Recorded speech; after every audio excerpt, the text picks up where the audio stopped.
Love is joy. Love is completion, completeness. Love is fulfillment. Love is sharing. Love is contentment. Love is patience.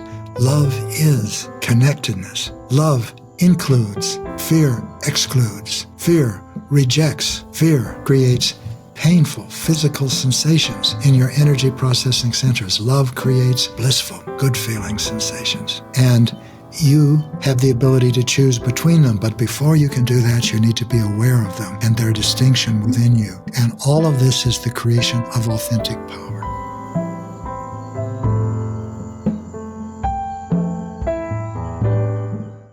Welcome to the newest episode of Bridging.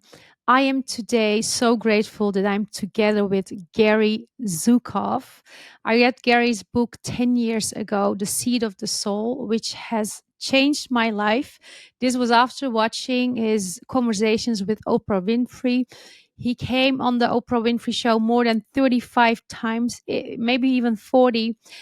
And I want to thank him that you have done this work, that you have written this book and actually more books than only that.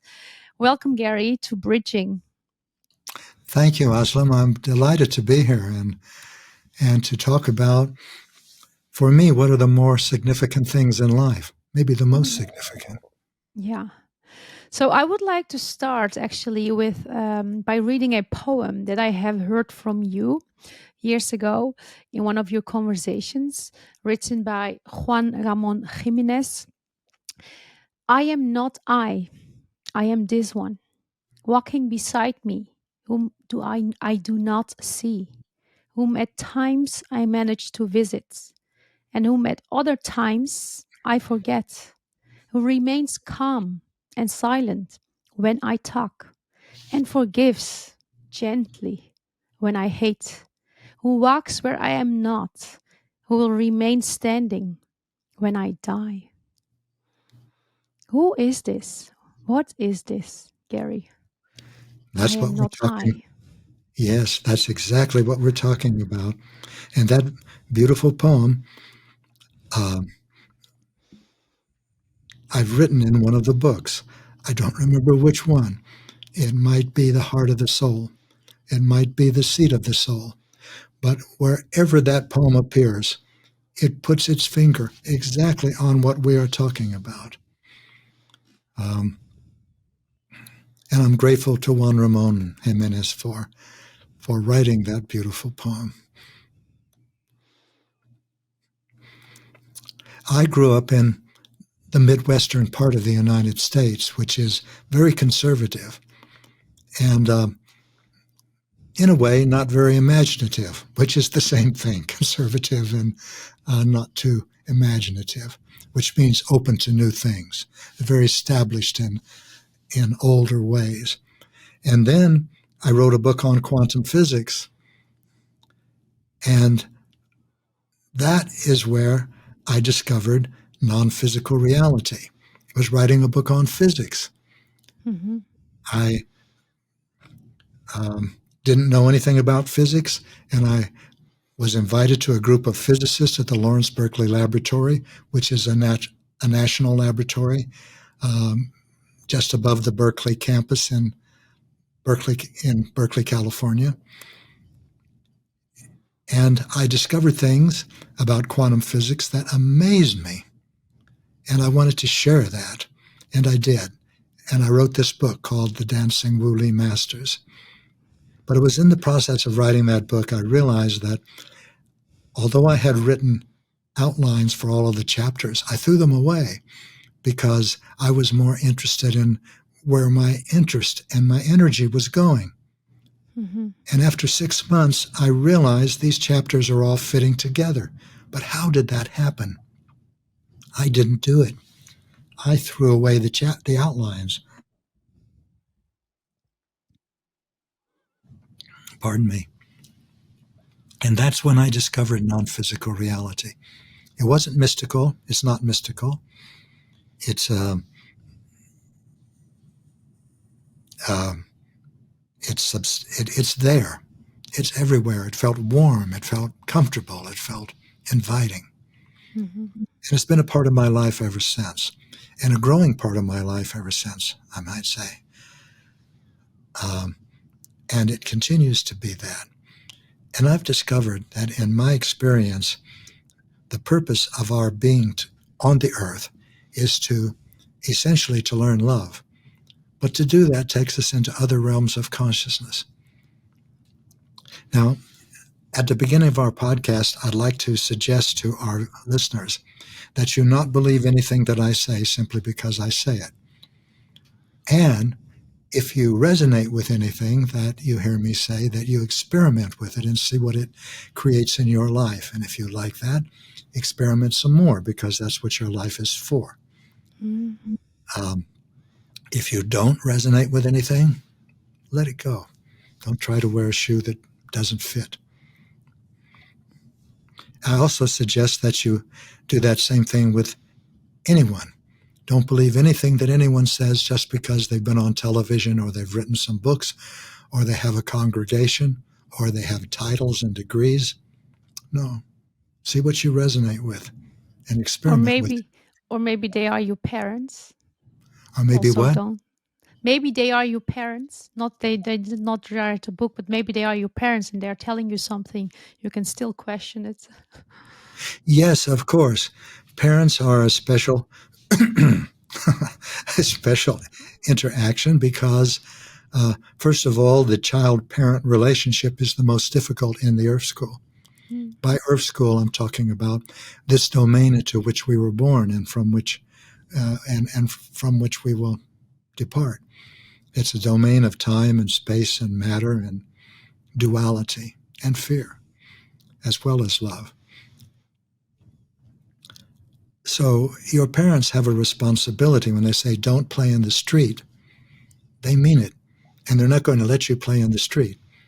And you might have a different understanding, but you're not going to play in the street because they're not going to let you, and that's their responsibility. But as you grow older and you begin to realize that your parents were once young people like you and doing their best, and your heart begins to open to them and your judgments of them begin to fall away because you begin to see them as souls in the Earth School like you, then that's a time when you can listen politely, but not necessarily agree with everything that they say. Linda and I were adopted into an American Indian culture, Lakota. And our Sioux uncle told us once, always listen respectfully to whatever anybody says, even if you think it's nonsense. And he was saying because it makes sense to them. And they are holy like you. So honor them and listen to what they are saying. Mm. Now, I have found that as my consciousness has expanded, I've come to a place where I realize it's not my consciousness anymore. It's consciousness. And it is unlike anything that I've experienced before, which is an accurate statement, except that there isn't any I. So all of these things are things that I'm offering your listeners. I've written about all of these things, and several of them in books like The Seat of the Soul, and also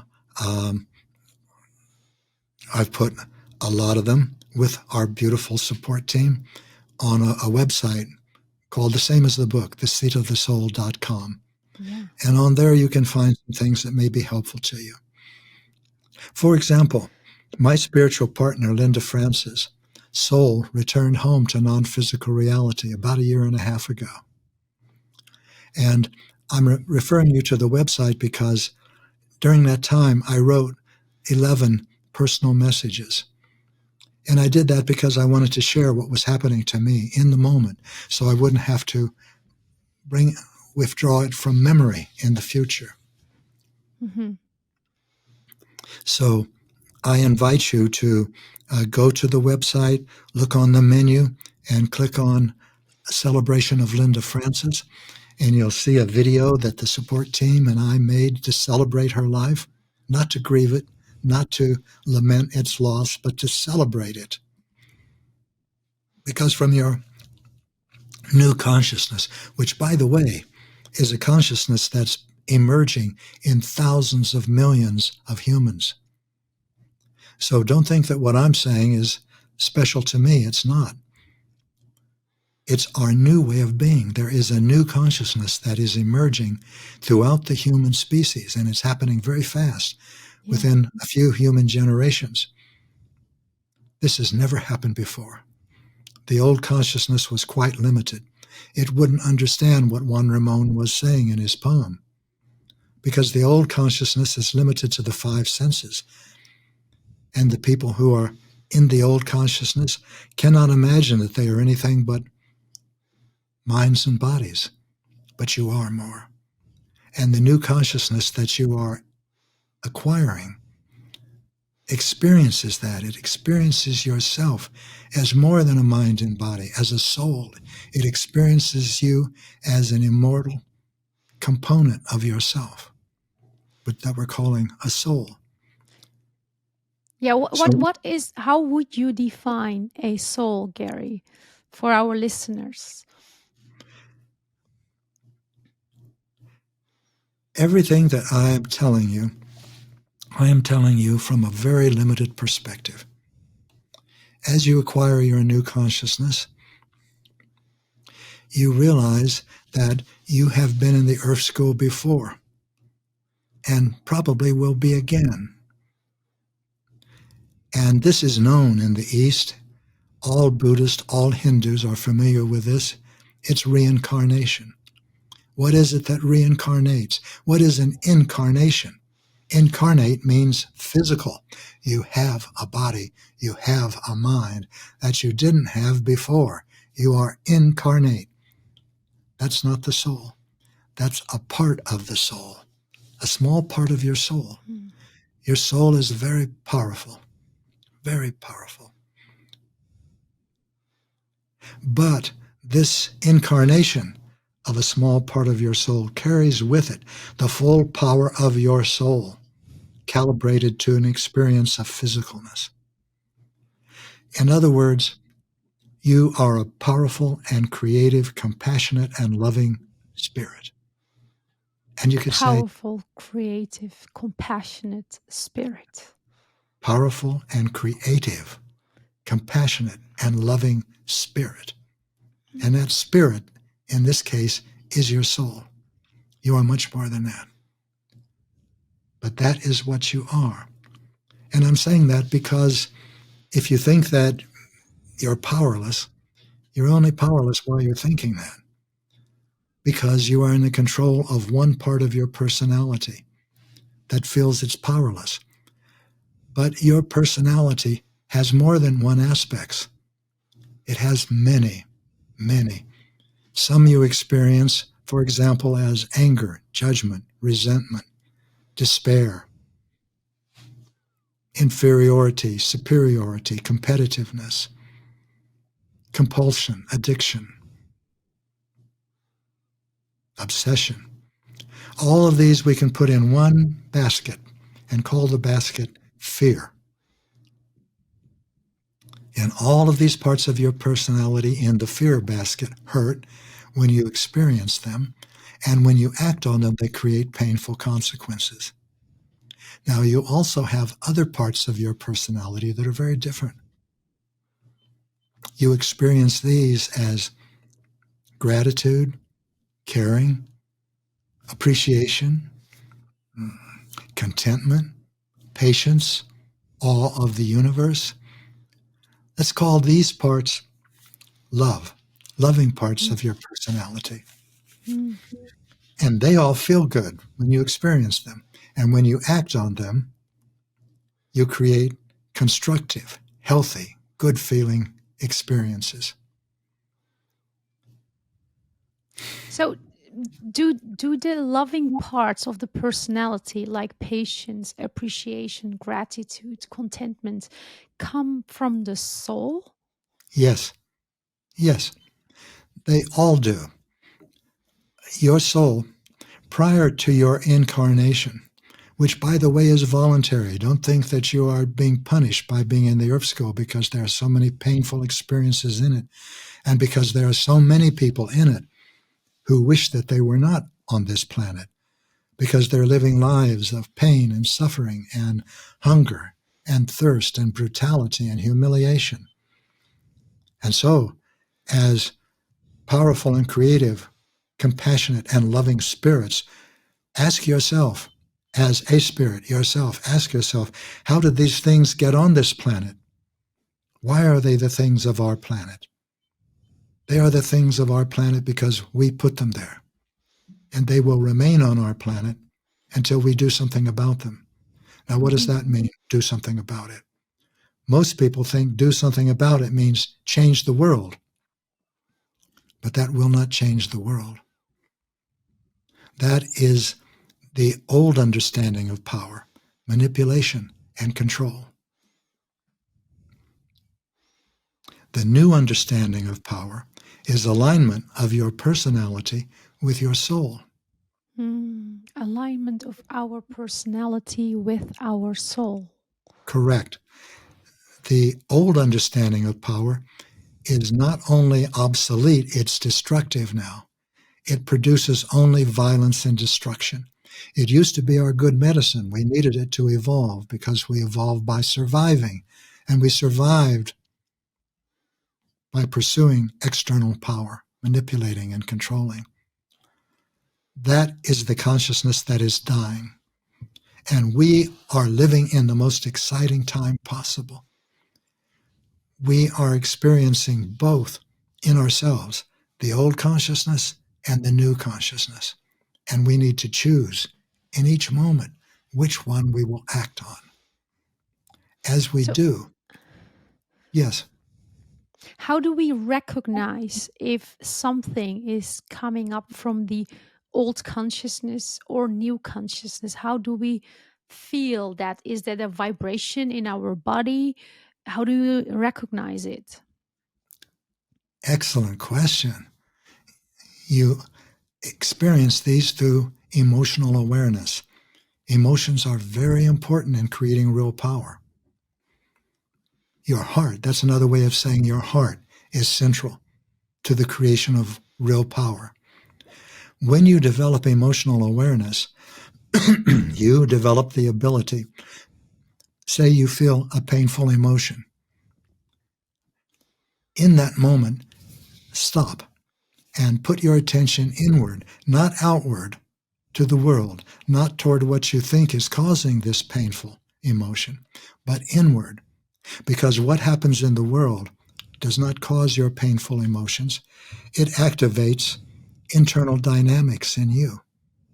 And those internal dynamics create your painful emotional experiences, which are physical experiences. And other dynamics create your blissful physical and emotional experiences.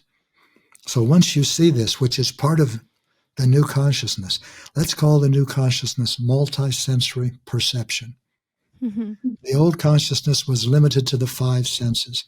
That's a single sensory system whose object of detection is physical reality. Multisensory perception is not limited to the five senses. And so you see more, not with your eyes, don't hear with your ears, but you're aware of more. You're aware of yourself as a soul, as well as a body and a mind. You can become aware of much more, and you will, because this new consciousness is emerging naturally. You don't have to create it, develop it. The new understanding of power is a potential. Authentic power, real power, is not happening automatically or naturally.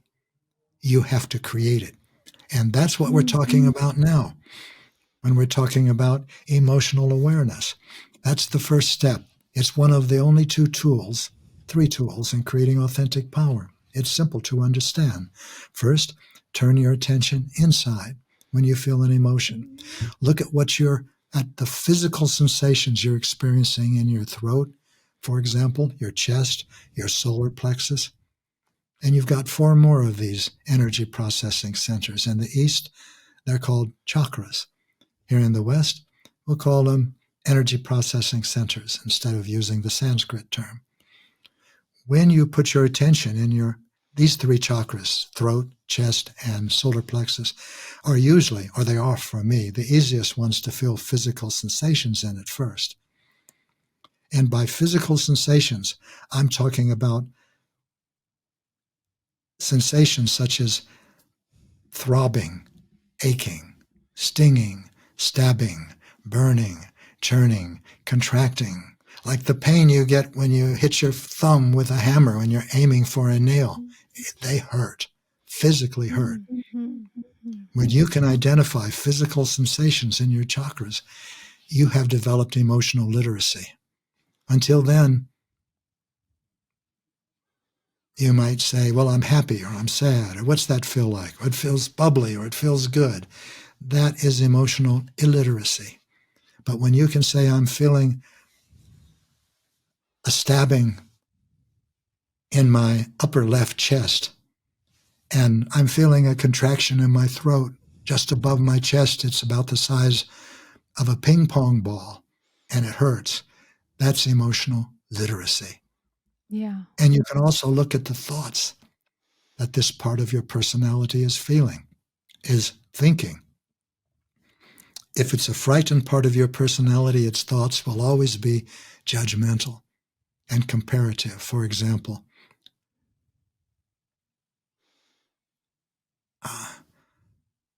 I know this already. Why are people telling me this? Or, this is more than I can understand. I'm not that smart. Or, she's so stupid. Or, I'm so stupid. These are the kind of things that frighten parts of your personality think and feel. Yes.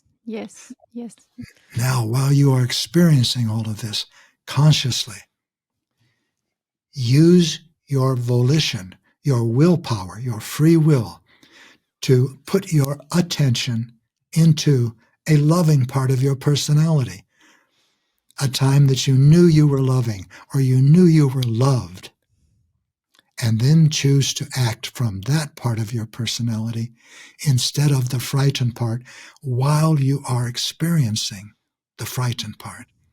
That's creating authentic power. That's the moment. And when you do that again and again, that frightened part of your personality begins to lose its control over you. Because you're repeating and actually training maybe your soul or your body to act in a different way than it used to act. Is that right, Yes. what I'm saying? I wouldn't use those terms. They're more clinical. They're more psychological. Training. Like, I can train to be a programmer. I can train to be a physicist, but I can't train to do this. I need to have awareness and volition. I need to use my consciousness to create a distance, to allow myself to see a distance, a little gap between a frightened part of my personality, for example, and myself. If I'm not able to do that, the experiences of the frightened part of my personality, anger, jealousy, resentment, fear, will feel like that's what I'm experiencing.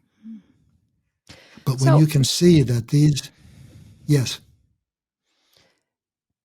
I was going to ask Gary this, like, for example, some of my friends, including me, like especially girlfriends, women, I'm sure men also experience this, like,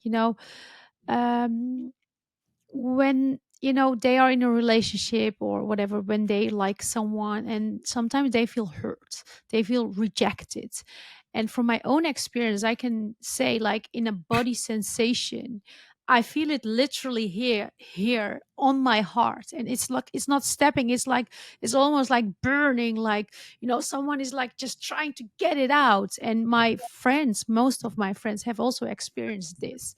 So and that moment, actually, what I what my mind or the frightened part of my personality would say, like, oh my god, he's this, he's that, or really being upset, but what is actually really happening. I just had this experience short time ago. It's really hurting so much that someone just took my heart out almost. So if someone is experiencing that part, what is then the next step? Do you stay in that feeling? Are you there with your heart? And then after it's gone, you just deliberately choose a loving part of your personality in a reactive way? What do you No, recommend? What's no. the next step there? What I recommend is this, that you never attempt to deny or repress or suppress an emotion, but Mm, that you experience it as fully as you can. And mm, that's what I've been describing as emotional awareness. You experience it somatically, which means in terms of your body, in terms of the physical sensations you are feeling in your energy processing centers. You experience it in terms of the thoughts that that part of your personality is feeling. And then while you are feeling that, put your attention in a loving part of your personality and choose to act and to speak from that part. Because when you choose or act to speak with an intention of either love or fear, and this is an intention of fear, you create consequences, you create karma. You do not have the power to make somebody else feel something, and they do not have the power to make you. What happened with your friend? He didn't take your heart out. Nothing can do that. No one can do that. And I'm not talking about the pump. I'm talking about the part of you that is connected to life, that loves people, that loves being with people, that loves flowers, that loves children, that loves old people. But not only these beautiful things, life. Life has a lot more to it than that. A lot of life hurts. And what hurts are frightened parts of your personality. Love does not hurt. Fear hurts. So when you're experiencing these things, you are in a frightened part of your personality. And looking at it in just the way that I've described is what I would recommend. Whenever you're feeling fear, you're in a frightened part of your personality, which means you're feeling pain, which means you're attached to something or an outcome. That's all synonymous: pain, fear, attachment. When you are, look at it as it is. It is a gift from the universe, a gracious gift that's bringing your attention to a part of your personality that you need to experience fully and move beyond the control of in order to give the gifts that you were born to give. You can't give your gifts when you're controlled by a frightened part of your personality, when you're in pain, when you're in loss. For example, the pain that I felt on the way when I got back from the hospital after Linda's soul returned home was enormous, enormous. I didn't know that pain like that could exist. But I knew, and I know without any doubt, that everything that happens to me in my life happens for my spiritual growth. And I want to suggest that the same is for you and for everyone who's listening to us. So I decided with every bit of my will not to squander one bit of this pain, not to distract myself in any way. No thoughts, no television, no talking, no, just to be there and experience it fully. And I believe that that's what's changed my life. My life has changed dramatically after that experience. And my life changed hugely when I first met my first non-physical teacher. And it changed as much again when I met Linda. And we spent 27 years in the Earth School together. And it changed that much again and more when her So soul left.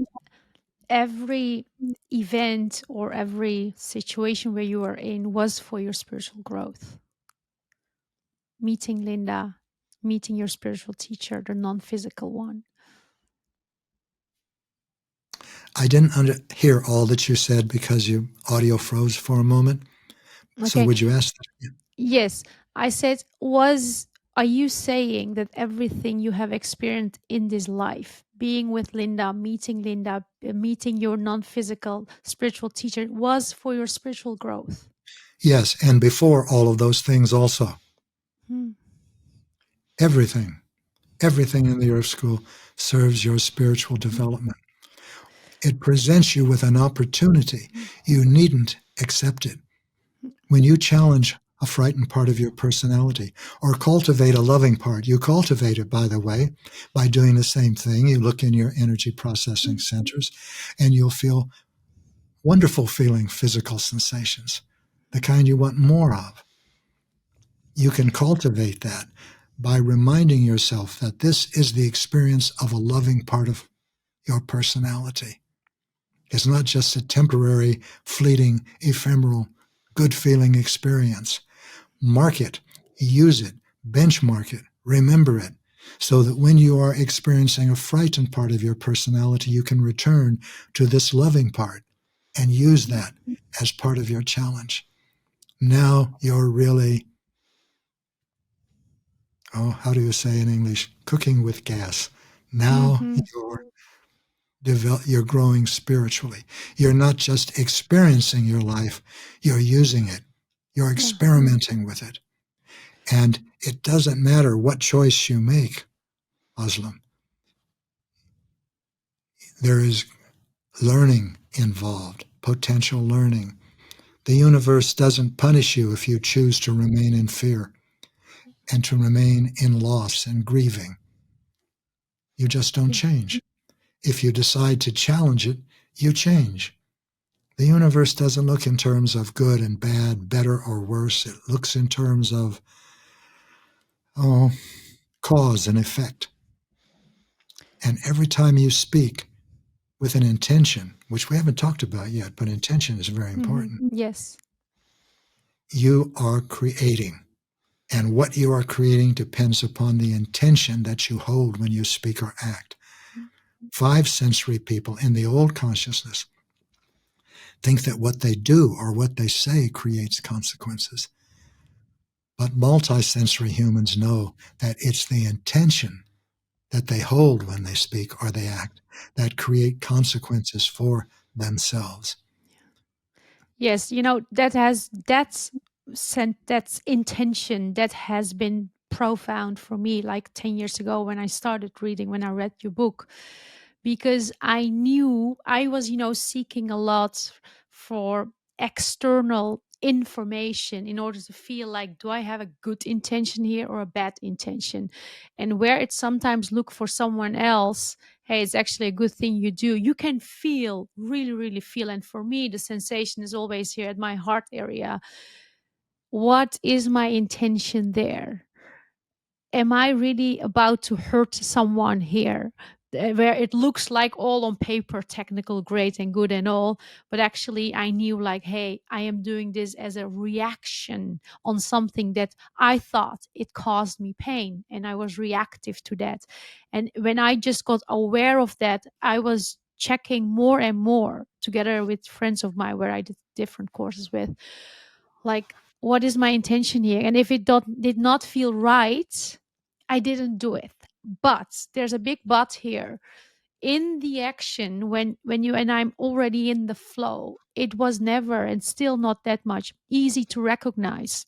I really had to and have to get still, take a step back, and really feel, really, really feel, take a time to pause, check in with myself, recheck in sometime with myself. What is it here? Am I continuing with this process or not? If you're in pain, you're in fear. And if you act on it, you'll create painful consequences. That's why emotional awareness is so important, because you cannot sometimes figure out or recognize if you're in fear or if you're in love, but your body will not lie to you. So use your emotional awareness and then experiment with your life. And when you discuss this with friends, if they're the friends that talk to you in the ways that we're talking now, those are your spiritual partners. A spiritual partnership is a partnership between equals for the purpose of spiritual growth.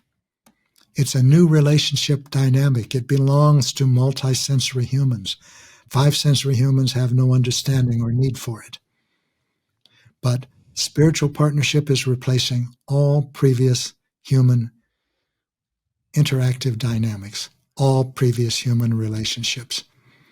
Partnership between equals for the purpose of spiritual growth. Spiritual partners know that they have souls. They know there's a reason for their being together, and they know that that reason has to do with their souls. So I wrote a book about spiritual partnership called Spiritual Partnership, and you can look at that too if you feel that's appropriate. All of this is part of the new consciousness. The new consciousness requires creating authentic power for our evolution. Our evolution and the creation of authentic power requires emotional awareness and responsible choice. A responsible choice is a choice that creates consequences for which you are willing to assume responsibility.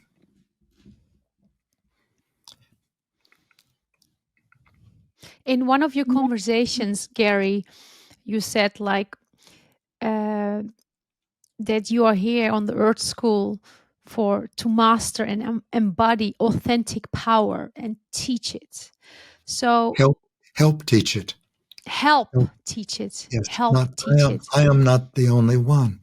All of the people who are moving us in their own ways toward love, in my opinion, or better yet, in my experience. Let me give you examples. Eckhart Tolle, Deepak Chopra, Neil Donald Walsh, who's my neighbor here in this little town. Oh, conversations with God. I love it. Yes. Joe Dispenza, in their own ways, in ways that they are called to do, are helping people to become more aware of themselves, more aware of their creative capacity, more aware of their responsibility for how they use it. And all of that is moving us toward love. That is creating authentic power. Authentic power is love, but you can be much more precise because everyone knows choose love. That's the mantra of the new age. That's the mantra of everyone who takes drugs. Choose love. How? How do you choose love when you hate someone? How do you choose love when you're angry? How do you choose love when you want to kill somebody? How do you choose love when you want to kill yourself? Yeah, how do we do that? How? That's what we've been talking about since you and I have been discussing in this podcast. You learn, creating authentic power is learning to distinguish in yourself between love and fear, and choosing love no matter what's going on inside of you, such as hopelessness or fear or rage, or what's happening outside of you, such as another 9/11 type event or a natural disaster. That's creating authentic power. It's the same as aligning your personality with your soul. That's what you do when you choose to act and speak from a loving part of your personality. Before you incarnated, we started to talk about this. Incarnation is not voluntary, as I mentioned. There are many souls that would like to be on this planet, as there are many souls on this planet who are regretting that they are on the planet. Before an incarnation, a soul confers with other souls. It confers with its teachers. It confers with the universe. And if it decides to incarnate, it gives to the incarnation parts of itself that it desires to heal. And these are the parts of your personality that you experience as fear, as jealousy, resentment, superiority, inferiority. The soul does not experience these things. The soul might experience, you might say, as maybe being distant from light, but it doesn't experience what we do in the Earth School. But you do, I do. Everyone who has a personality does. And having a personality and being in the Earth School are the same thing. The soul also gives to the personality, as it incarnates, parts of itself. And these are the parts of the personality that we experience as the loving parts of ourselves: gratitude, appreciation, patience, caring, awe of the universe. And so when you are experiencing gratitude, Oslam, you are experiencing your soul. That is authentic power. Now, how can you make that an ongoing, stabilized experience? How can you make that the experience of your life so that you can give the gifts you were born to give? That's where your joy and meaning and fulfillment and creativity and vitality come from. So if we are actually in a state of being where we experience these beautiful things, gratitude, appreciation, contentment, patience, then we are open to give our gifts to the world, as actually what you are doing right now. You are able to give the gifts that you were born to give. Everything that you do is a choice. You are a chooser, put it that way. You can't stop choosing. The choice not to choose is a choice. You are a powerful and creative, compassionate, and loving spirit. How will you use your creative capacity? I am suggesting that in that brief time that you have between your incarnation and the return of your soul home at the termination of your incarnation, how you use that is a choice. You can use it to act on fear, which means when you're angry, when you're jealous, when you're resentful, when you feel superior, inferior, when you feel entitled, when you feel you need to please. Or you can choose to have the courage to look at the frightened parts of your personality. And it requires courage because they hurt so much. They're physical sensations. Yes. And while you're experiencing them, choose to act from love, to use your will that way. That is choosing to inject consciousness into your life at the point of choice. And that enables you to transform. That enables you to become a master in your life. And that is what creating authentic power is. It's becoming a master in your life. Instead of experiencing your life, you begin to experiment with it. Your life becomes like a canvas, and you are the artist.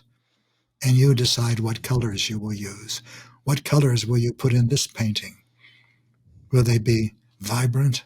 Will they be primary colors that are bold and bright? Will they be beautiful pastels?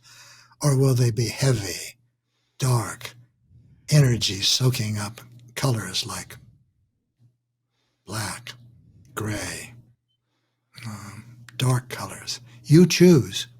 You are the chooser. Your life is not happening to you. You are creating it. You are creating it. I asked my teacher once, should I write this book? Should I do that? Should I do this? And the teacher said, Gary, there is no path, optimal path waiting for you to discover and then walk on to your fulfillment. You are creating it or not each moment.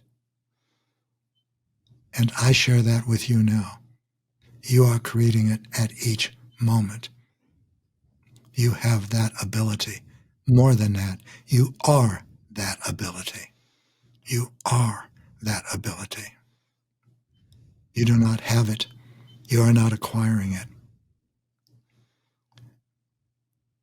Once I asked my teacher after, it's not like a guru, it's like a wonderful ability to talk in a way that's meaningful, like you and I are talking now. And the teacher talks to me this way. He doesn't tell me what to do, but helps me understand things in my life in ways that help me use them constructively. And once he said something so wise, so transformational, like thousands, endless things that he says. I said, oh, I'm going to absorb that. And he said, you can't absorb it, Gary. You are it. Mm. Mm. Begin to look at your life that way. You are it. You cannot observe it. You are it. So, Gary, you mentioned a lot. Linda is your spiritual partner. There was this spiritual partnership between you and her. You also said in one of your conversation, love does not hurt, need does. Can you explain? What do you mean? Love is joy. Love is completion, completeness. Love is fulfillment. Love is sharing. Love is contentment.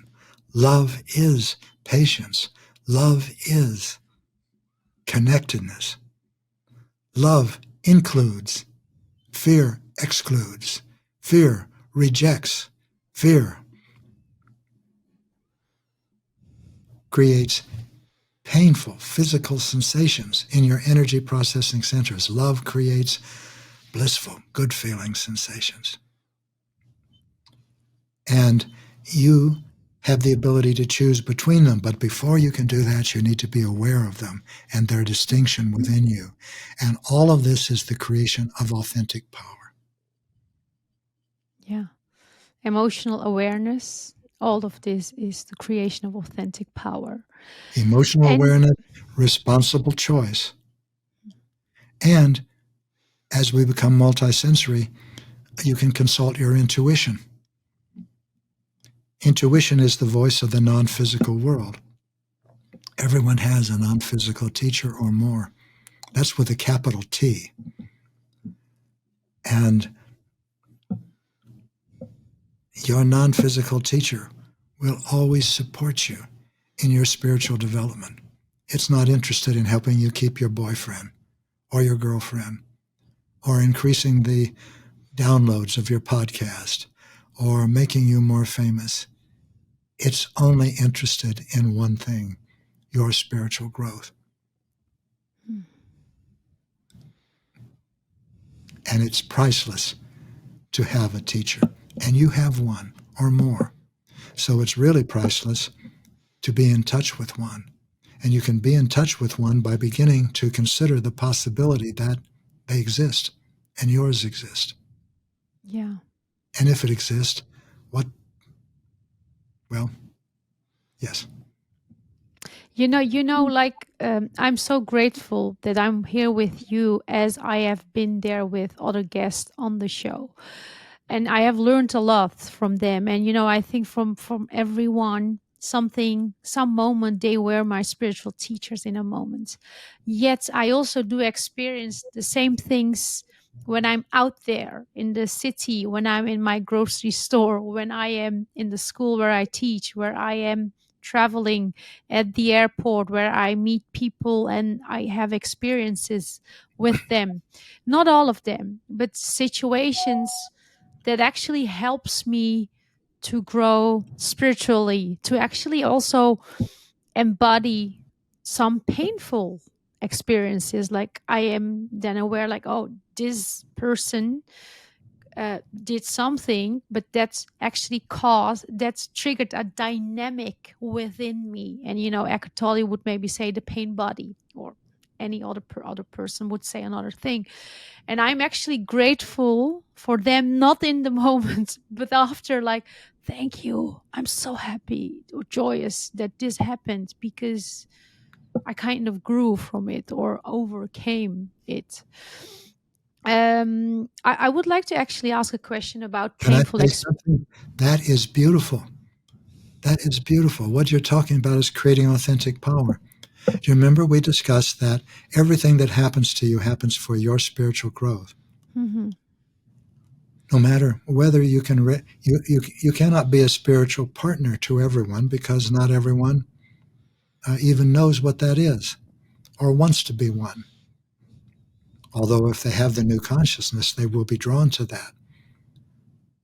But no matter what is happening in your life, it offers you an opportunity to learn from it. If it shows you an attachment, everything in your experience shows you in what ways you are attached and drawn to the earth, to your personality. Look at it the same way.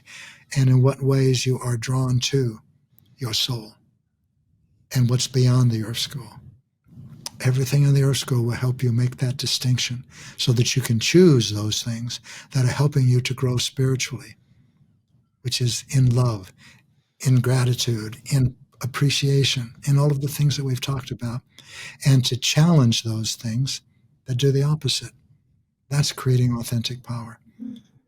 And once you see this, you'll see that creating authentic power is a lifelong, continual heartfulness meditation. Yeah. So, for the watcher and listener of Bridging, Gary, people might have questions, I feel like, about, they might experience a lot of pain in their life, do a lot of things what there are happening. Well, they What will. They will, and they they do. will. They And they will do. and they And they do. They do. will Yes. and they do. Those are the So, frightened parts of their personalities. And every one of them is an opportunity, an invitation to experience in the ways that we've described with emotional awareness, that experience, that frightened part, and to step back from it and realize that that pain is not coming from the unchangeable ground of their being, but from a part of their personality. And they have a choice. You have a choice. You can choose to act from that frightened part of your personality, or you can choose to reach for a loving part of your personality and act from that while you are experiencing the pain of fear. Everyone experiences fear, Aslam. Everyone. Multisensory and five sensory. That's the pain of powerlessness. So why do you think there are people out there, including myself at times, that know I can choose to act from my loving part of my personality, but eventually they decide to choose to act from the fearful, the frightened part of the personality? Why do we do that? Because you chose. It's very simple, because we chose. Yes. And why do we keep choosing? Because we choose. Because you are a powerful, creative spirit. You are always choosing every moment. Will you choose love or will you choose fear? That's not poetical. That's not New Age in the context that we are talking about it. It is a real choice that creates real consequences for you. In the East, this has been recognized for millennia as karma, and karma exists. It is a conscious use of an incarnation, and incarnation and reincarnation exist. They are known in the human collective consciousness by billions of people, but not too many of those billions act as though they were real. Love is known in the human consciousness collectively. That's what the Christ said. Love. Everything that the Christ did, said, spoke, lived, modeled is about love. Not love if you get what you want. That's not love. That's fear, satisfied temporarily. Mm-hmm. What does love mean? It means love everybody, even your neighbor, even a prostitute, even a tax collector. Christ was not afraid to love. He was love. There was no distinction. He loved you if you worked for the IRS. He loved you if you sold your body. He loved. That was what he said. But how many people actually love like that? Not too many. No. Everyone in the human family, pretty much, well, put it this way, in the human collective consciousness, there is reincarnation and karma. But how many people act as if it's real? How many Buddhists or Hindus act as if that's real. If they did, they would choose at every moment more consciously, strive to choose more consciously what creates and contributes to the evolution of their soul, to the evolution of humanity, to the evolution of the universe, from which they cannot be separated. That's part of the new consciousness we're acquiring too. From the old consciousness, from within the old consciousness, or within 5 sensory humans, put it that way, there is a barrier that is uncrossable between in here and out there. And therefore, it's absurd to say that inner transformation can bring about outer transformation, because the two are inseparable. I'm just little me in here, and the world is vast and limitless, and it's out there. As you acquire the new consciousness, you begin to see many things. What's behind your eyes is more powerful than what is in front of them. And you also begin to see that that uncrossable barrier between in here and out there does not exist in the new consciousness. It's not a part of it. And once you see that, which means once you are looking through the new consciousness, or once it's emerging in you, and it might not in a moment of enlightenment. If you're like me, it comes a little here, a little here, a little here, a little here. Oh, a lot there, and then a little here, a little more, a lot, until the consciousness is different. I can no longer say I'm different because I'm not there anymore. There's not an I in the new consciousness. There is. That is the universe. And you are not separate from the universe. You are not separate from others. There are no others. You are not separate from anything. You are. And yes, pardon me. Can I repeat that? There's not an I, but there is. That's so beautiful. I feel it. There is not an I, period. There is not an I, but there is. What I'm suggesting is that as the new consciousness emerges in you, you begin to realize that you're not separate from anything. You can begin to consider that you are your perceptions. I have lived for 5 years after I graduated in Istanbul, and I used to visit a lot of mosques. I love the mosque architectures. And in the mosques, there are symmetrical patterns, symmetrical patterns. And I was reading a book about that. And in that book, they described in the past, they used drawing these patterns, they used as a meditation, because you actually only need a compass, ruler, and a pencil to draw circles and just connect the dots, and then you get these beautiful geometrical patterns. But the idea behind it is the little circle in the whole geometric pattern would not exist without the whole, and the whole would not exist without that little part. So actually, my I would not exist without the whole universe, and the whole universe would not exist with one person's I, or whatever, that soul. And Isn't I really that love amazing? That's amazing. That's it is amazing. Beautiful. Now consider that amazing, beautiful thing is an expression of what actually is. And you are that, which you just said in your own way. Yes. So, Gary, if intuition, our intuition, is the voice of the invisible worlds, do you think when we are guided by our intuition, we always choose for love? No. 2 things. Number 1, your intuition never tells you what to do. Never. If you hear a voice inside of you that says, do this or do that, you are not in touch with a non-physical teacher. You are in communication with a frightened part of your personality. And if you follow that demand, you will create painful consequences for yourself. A non-physical teacher. There's a beautiful saying from the Course in Miracles.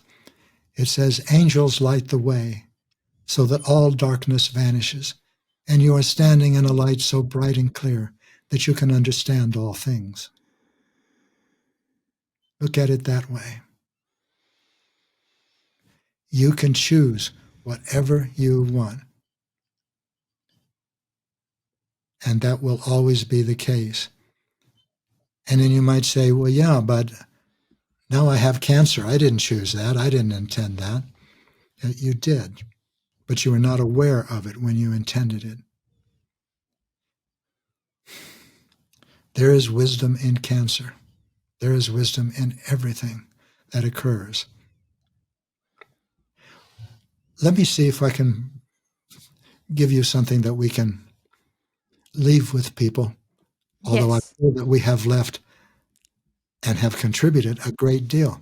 Yes, I'm so grateful for that, Gary. And the way that you can tell whether it's important or not is to see whether you resonated with any of it or not. And then if you did, experiment with that. When you talk about this reality of the universe cannot exist without your eyes, and your eyes cannot exist without the universe. Yes, you have seen the nature of your experience of the universe. The universe, there's so much to share, and it's such a delight to share. Yes, I know. Yeah. I think we should have some more conversations together. Well, let's talk about that. But for the moment, let's focus on this. We are accustomed to looking at things in terms of parts and the relationships between them. There are no such things, and there never have been.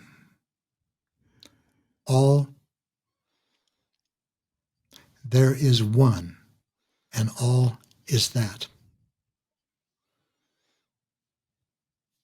There is one, and all is that.